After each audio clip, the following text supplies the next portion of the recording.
Continue. If you have not caught up, go back and read at least or watch at least the intro video. It'll be the title the same. So that's at the end it'll say intro VD. And then the next video will say part 1 at the end of the title. And the title will be the same on this one. This will be part 2. This is Bella, who we were talking about in the video. As I was saying, I've trained a lot of animals, horses, even dogs, all kinds of animals. These are the other 3, by the way. Chica, she's our Chihuahua. This is Lady. She's one of the shichis, and she's actually this shichi, Lola.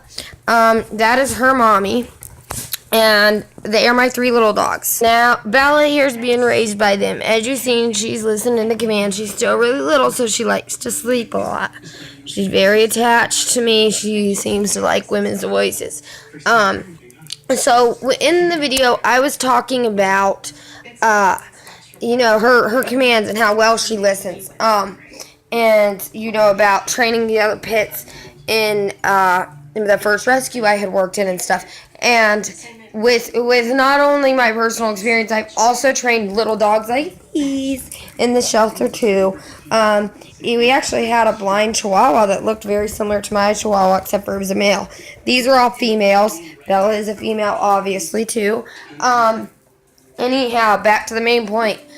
I am noticing in my own experience training my own animals in my own home, and with the experience from the shelters to the no-kill shelters to the Humane Society to where I did the animal therapy over at Long Riders down here in Fort Pierce, Florida.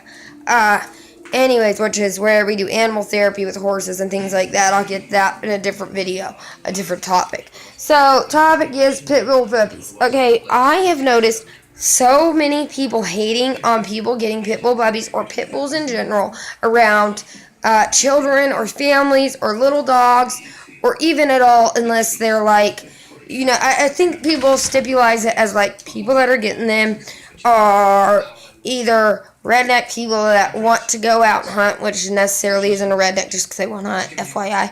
But it's either that or it's for dog fighting and all these other, horrid things.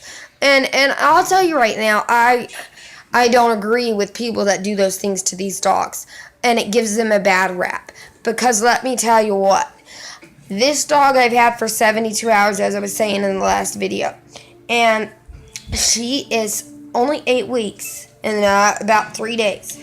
And within less than the 72 hours that I've had this dog, she is already listening to commands.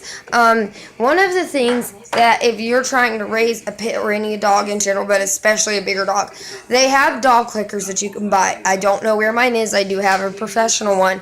My kids played with it and lost it. But I've noticed the snapping works just almost the same. So if you don't have a dog clicker, I suggest get one that's really cheap. Until then, use your fingers like I'm doing right now, snapping. I'll have a dog clicker within the next couple days, so you'll see what that is, and what I mean with the training, because it is an excellent training tool. Also, using the baby voice seems to really, really work. Now, here's where I get into the controversy. Like I said, all of these people say all these things about all these pits, and, it really isn't the pit. It's the owner. It's